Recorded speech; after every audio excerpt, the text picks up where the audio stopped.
जय शिव गुरु। आज की कहानी एक सच्चे शिव भक्त की है। शंकर नाम का एक लड़का था। उसके माँ बाप नहीं थे। शंकर एक अनाथ लड़का था। उसको जंगल में रहने वाले शिकारियों के एक गिरोह ने पाला था। उसके पास कोई औपचारिक शिक्षा भी नहीं थी। वह केवल एक चीज जानता था कि उसे कैसे जीवित रहना है, शिकार करना और उनको मारना तथा जंगल के फलों को खाना और नदी के पानी को पीकर अपने आप को जीवित रखना जानता था। एक दिन वह अपना रास्ता भटक गया और उसने देखा कि कुछ लोग नदी के किनारे पर बने एक पत्थर की आकृति के चारों ओर जोर जोर से चिल्ला रहे हैं। कुछ लोग उस पर फूल, फल और नारियल चढ़ा रहे हैं। शायद उसने सोचा ये कोई मकान होगा जिसमें लोग रहते होंगे, पर यह एक प्राचीन मंदिर था। लेकिन शंकर ने इसे पहले कभी नहीं देखा था, पर इसके बारे में जानने के लिए वह काफी उत्सुक था। उसने तब तक इंतजार किया जब तक कि लगभग सभी लोग उस मंदिर से नहीं चले गए। अंत में उसने एक युवा लड़के को पत्थर की इमारत से बाहर आते देखा और उससे बात करने का फैसला किया और शंकर ने उससे अपने मन में आए कई सवाल पूछे। उसका पहला प्रश्न था, इस इमारत को क्या कहा जाता है? लोग अपने साथ क्या लाते हैं? फिर उन चीजों को अंदर वाली इमारत में क्यों छोड़कर वापस आ जाते हैं?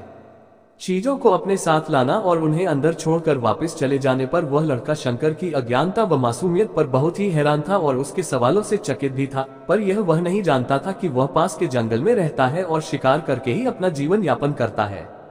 लेकिन फिर भी उसने उसके सवालों के जवाब देने की पूरी कोशिश की।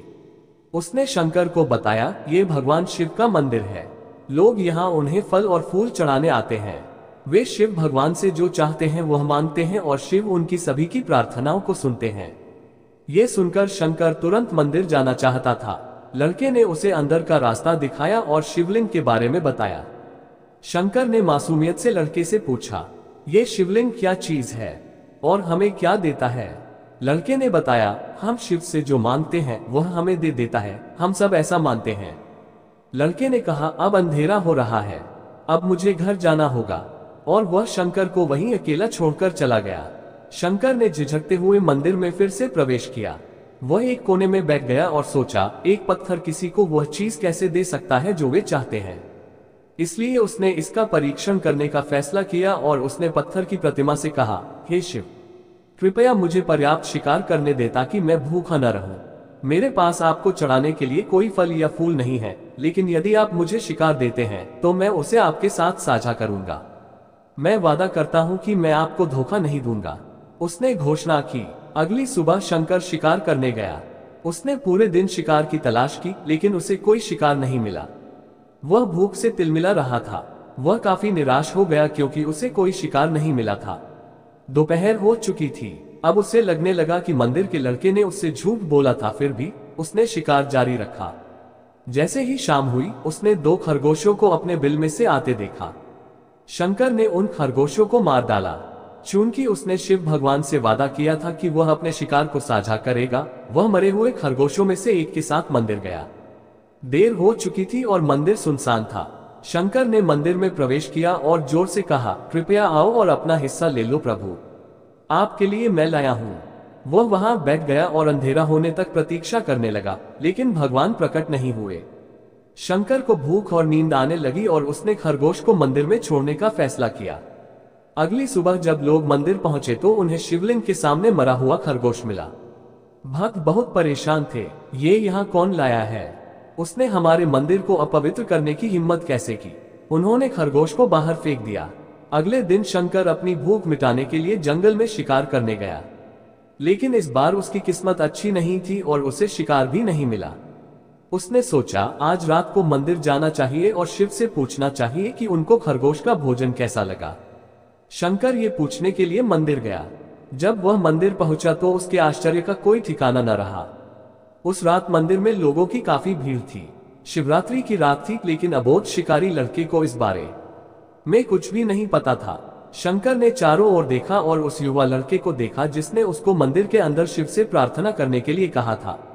चूंकि उसे इतने सारे लोगों के आसपास रहने की आदत नहीं थी, उसने वहीं रुकने का फैसला किया और पास के एक बेल के पेड़ पर चढ़ गया। यह एक लंबा इंतजार था और समय बिताने के लिए उसने पेड़ से पत्ते तोड़कर जमीन पर फेंकना शुरू कर दिया। उसे अज्ञात पेड़ के नीचे एक छोटा सा शिवलिंग था जिसकी पूजा लंबे समय से नहीं की गई थी। शंकर के द्वारा फेंके गए बेल के पत्ते उस शिवलिंग पर गिरे। शंकर भजनों से मंत्रमुग्ध हो गया और धीरे धीरे साथ गाना और पंचाक्षरी मंत्र का जाप करना शुरू कर दिया।